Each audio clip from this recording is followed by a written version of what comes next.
My name's Nancy Datras, and it is Wednesday, July 24th. I'm here at the salon shop of Bernie Pupo, who we are interviewing today.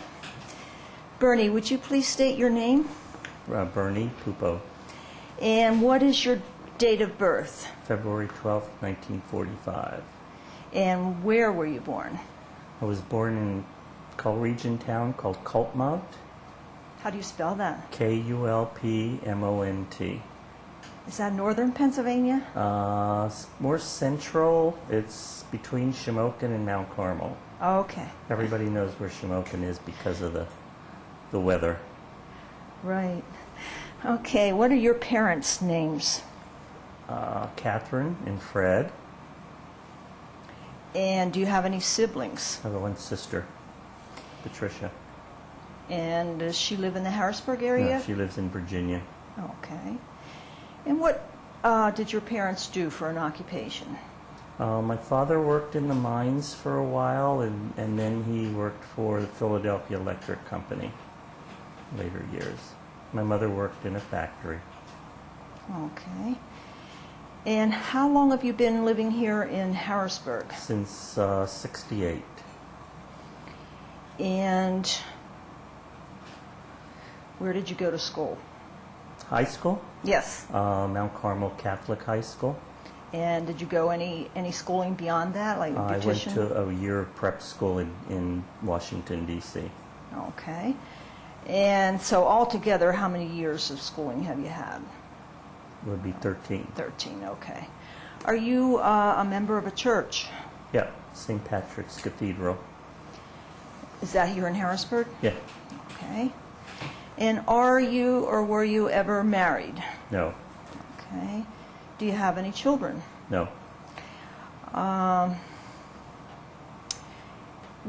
Your current occupation obviously is a salon owner and hairstylist. Have you always done this as an occupation, or have you had any other occupation? Well, I worked in a factory when I first got out of high school. I was a window decorator for Pomeroy's department store downtown for about 3 years.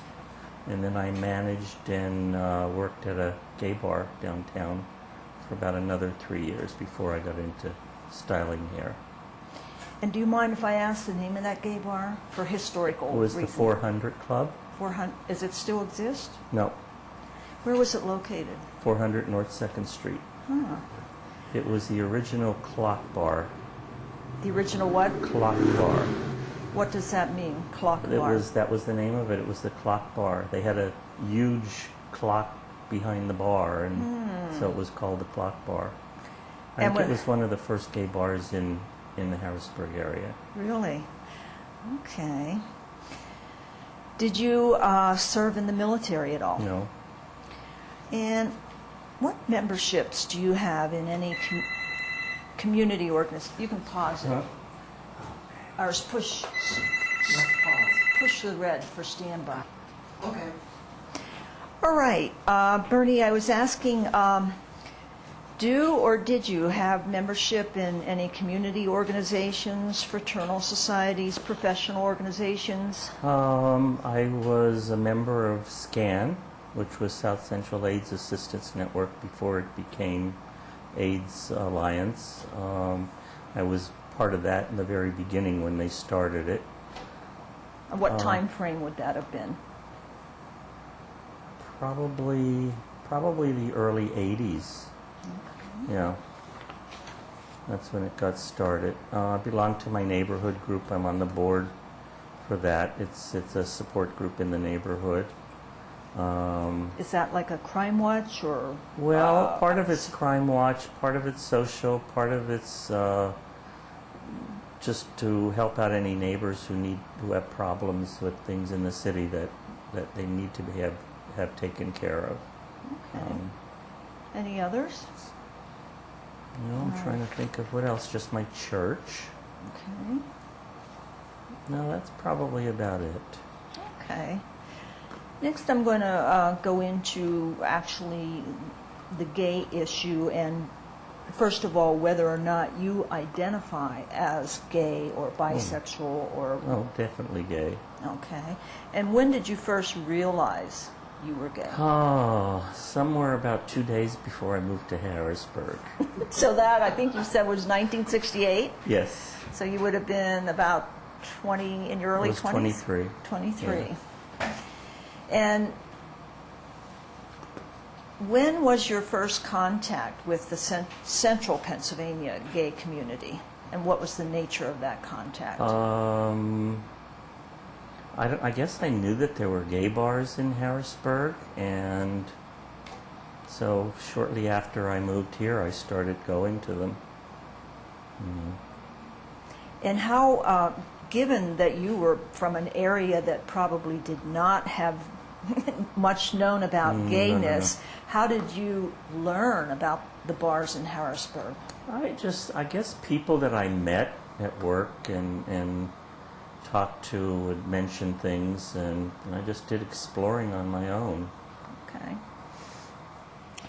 What was it like for you as realizing you were a gay man? I don't know. I don't know. Maybe it was a little scary at first. I think somewhere in the back of my mind, I always knew I just wasn't accepting or acting on it. So I don't know that it was really anything that was that difficult for me. Fortunately, I met a lot of people, gay and straight, when I first moved here, and didn't have any problems with, anybody discriminating against me that I can remember.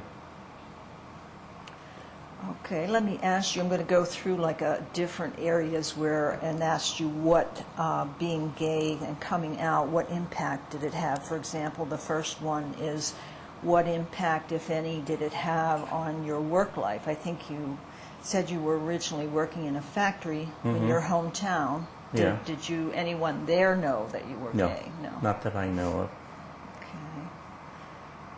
Except the guy who picked me up 2 days before I moved to Harrisburg. And did that go anywhere? Huh? No. No, just, okay. What, has it affected any of your work life here in Harrisburg then? When you moved here and did the various jobs, has there been any place where you worked where you felt you couldn't be yourself, or? No, I don't think so. I mean, being a window designer and getting into doing hair and working in a gay bar, I didn't really have any of that to really be concerned about. How about your family? What impact did it have on your parents and or your sister? Never discussed it with my father, although he obviously knew, because I had a neighbor who came down to visit, not me, he just came to visit to Harrisburg, and I was working at the 400 Club, and I don't know how he found the place, but he came in to say hello, and I said, "How did you know I was working here?" And he said, "Your father told me." Really? Yes. So, I mean, I have no idea how my father knew all that, or we never discussed it. My mother, I think, had an inclination at some point, but she just never wanted to talk about it. So we never did talk about it. My sister was quite aware, and her husband, and discussed it with my aunt. So a lot of my family knew very early on, but nobody ever hassled me about it. And they never, you said, as far as your parents, they never sat down either one-on-one and talked to you about it. They just knew and apparently accepted it. They didn't disown you. I think they were first ones to do don't ask, don't tell. Okay. So. How about your social life? What impact did coming out have on your social life? I don't know. I don't know how to answer that. I mean, I've always had both gay and straight friends who were accepting, and I don't know that really had any other impact other than being accepted by the people that I traveled around with. Okay. How about political life? Did it in any way affect that? In my what? In your political, what views? Did it affect your political alliances at all? No. Well, maybe now that things are a little bit more open, and I guess I'm more expressive about what I feel and what I care about. I always came from a very democratic family, and so I guess we were always a little bit more liberal than some of the other people I grew up with. Okay. Now, how about the impact it had on your spiritual life, your religious? I think you said you're a member of St. Patrick's Catholic. Well, obviously, my lifestyle is not accepted by the Catholic Church, and I chose to remain Catholic and deal with it the way I feel is proper. I don't go around discussing it with a lot of people, but there are people from my church who are quite aware of my lifestyle, and they don't have any problem with it. They don't bring it up to me, and I don't bring it up to them. I have quite a few friends who are Catholic and gay, and we just choose to stay that way. So And it really hasn't. I don't believe in all of the principles that are part of the Catholic Church, but then if I joined another church, I might belong to another church that still has the same restrictions, and I just feel that I don't have to share my life with everybody in church. Okay. I can still be what I want to be and do what I want to do, and not have to worry about it. So it sounds pretty much, it's a fair statement to say that most of your experiences, be they with your work, family, and political and church, have been fairly positive. Mm-hmm. Okay. What changes now have you witnessed in respect to the gay community of central Pennsylvania since you moved here in 1968? Oh my. That's a long time ago. It is. That's why this is an oral history project. Well, I think gay life on a whole is a lot more accepted than it was. I don't know if I was more introvert about it than I needed to be at the time, or if it's that there is so much more acceptance that I don't feel like I'm pressured or I have anything to be afraid of or ashamed of. So Back in since you moved here in 1968, was there any time in like the 70s or 80s where you felt a little discomfort, like walking down the street or anything of that nature? because of being gay, Mm-hmm. no, I can't say that was a reason. I mean, I don't know that I was flamboyant about it. I'm certainly not the butchest thing on the earth, but I don't feel that I'm that obvious, and I don't feel any reason to be obvious, So no, I don't ever remember feeling that concern. Okay.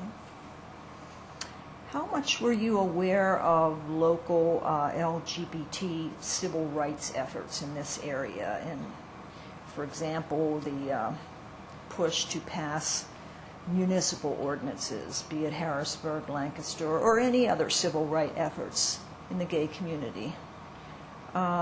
Did you participate in any of those? Were you aware of them, or? In LGBT? Yes. I don't know that I've never participated in anything knowing that was part of the people who organized it. I guess most of my, I don't want to say protests. I don't know that I have done some protests, but that was back in my hippie days. Such as, and where? Where, for example? Well, I did. I went to some marches on Washington. Gone to a lot of gay rights marches in New York.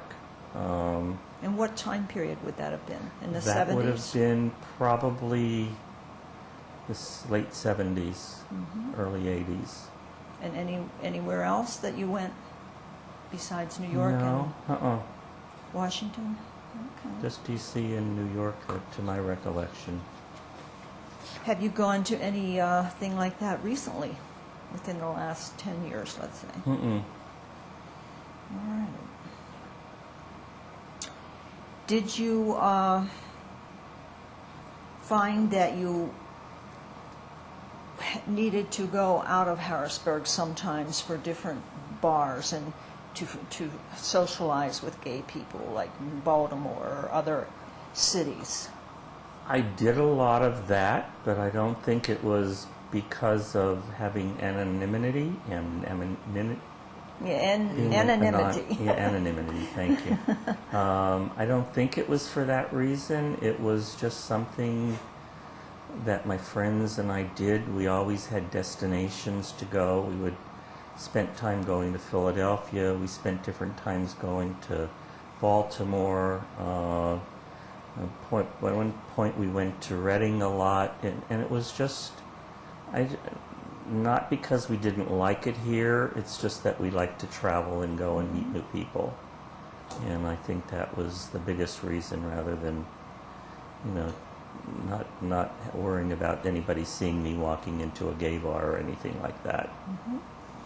Can you, thinking back on the times that you've had, going to bars here in Harrisburg or Reading or Philadelphia or Baltimore, do any special memories come back, or incidents that were funny or humorous, or or that really stood out for the night? Like, did you see someone across the room and get starstruck, or anything like that happen that's really memorable to you personally at any of these?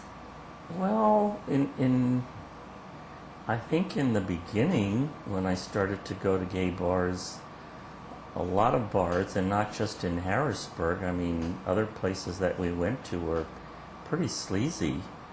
I mean, there was a lot of things going on there that if I would told anybody when I got home, they wouldn't believe me.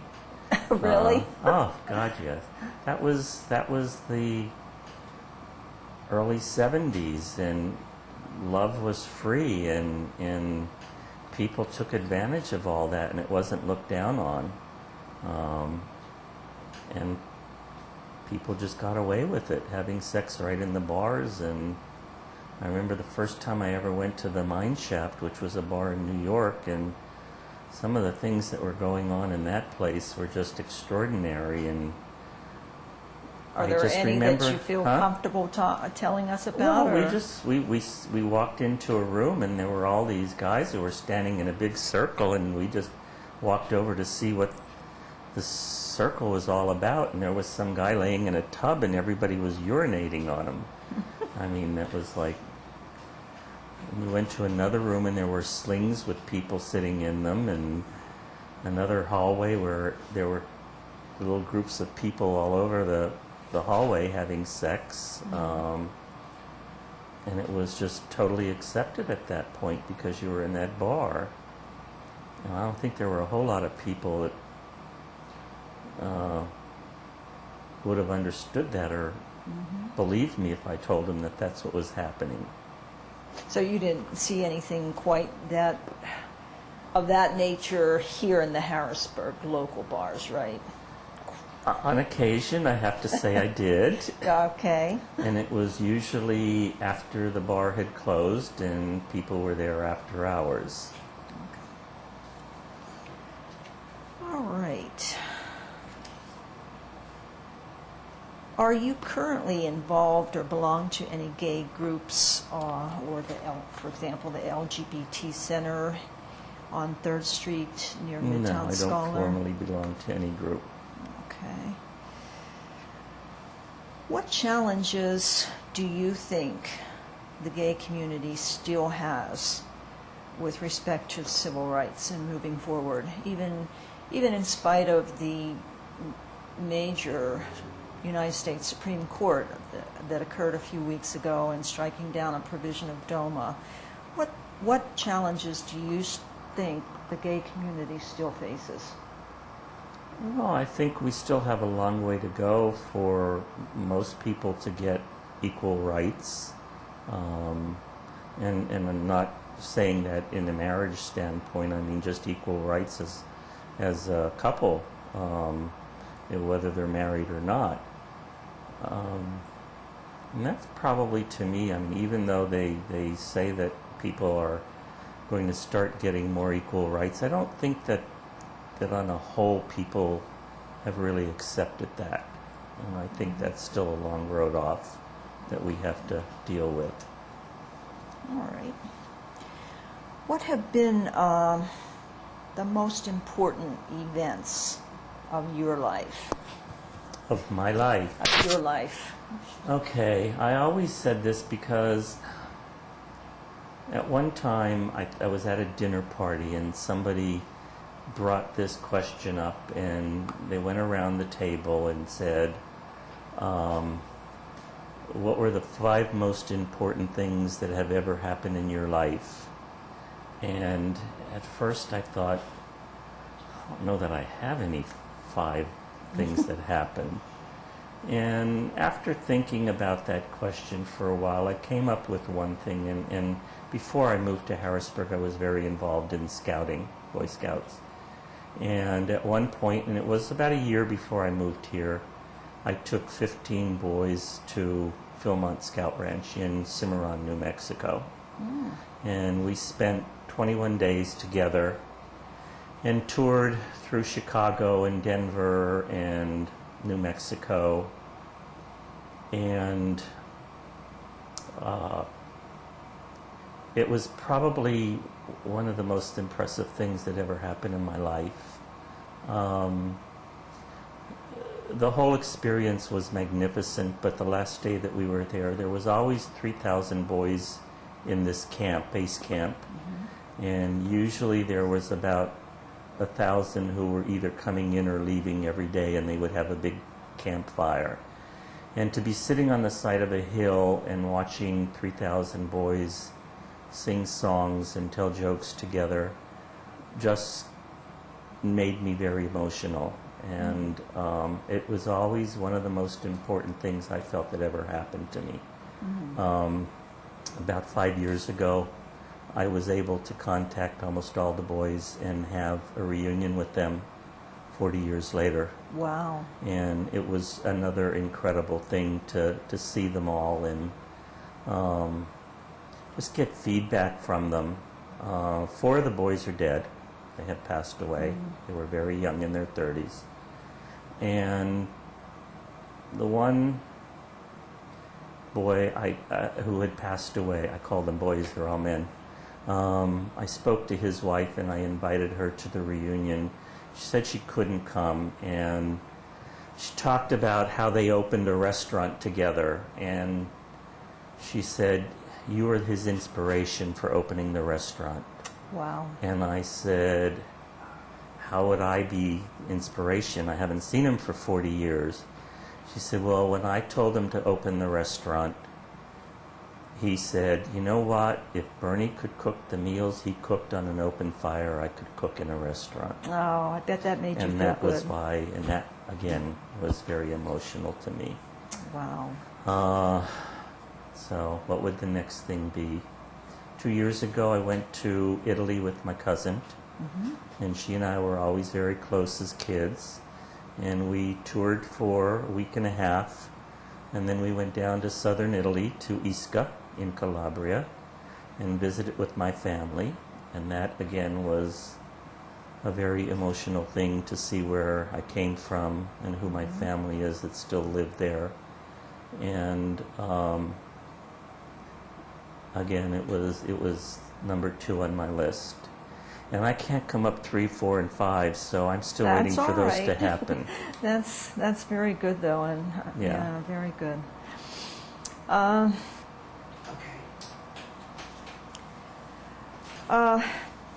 Actually, do you have anything else you want to tell us that we didn't ask, that maybe you thought we would have asked, and No. you want to Well, share with us? No, other than the fact that I feel like I've had a wonderful life. I don't know if it has anything to do with my being gay. I feel that I'm a very fortunate person. I'm not filthy rich, but I'm comfortable. I have an absolutely wonderful abundance of friends, both straight and gay, and I have a wonderful family who I enjoy doing things with all the time. And I don't know, I just always feel like I've been a blessed person, that I've had a lot of opportunities in my career and in my personal life. And I'm just happy, That's wonderful. you know. Let me ask you one other question then, to kind of wrap up. Knowing that this is a project that's going to be archived and people will hopefully be, interested in doing research, and young people 20 years from now, and maybe young people who are just realizing their own sexual orientation, and they might come across your interview on the project. What would you want to say to them, looking again, that you would want to? What words would you want to express to them? Someone, young person, 20 years from now, who's maybe just coming to grips with their own sexual identity. Well, I don't know that the sexual part of it has a lot to do with it. I just think that young people need to be more acceptant of themselves. They need to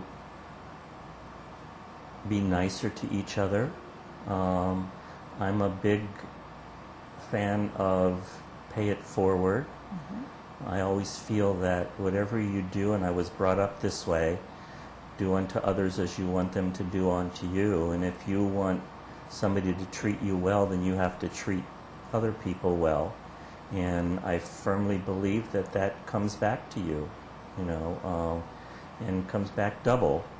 You do something good for somebody, then two other people are going to do the same thing to you, or they should pass it on to somebody else. And you just have to accept yourself and be happy with yourself. I think that's the most important thing. The sexual part is just a fringe benefit, Okay. All right. So- Well, thank you very much. Thank you.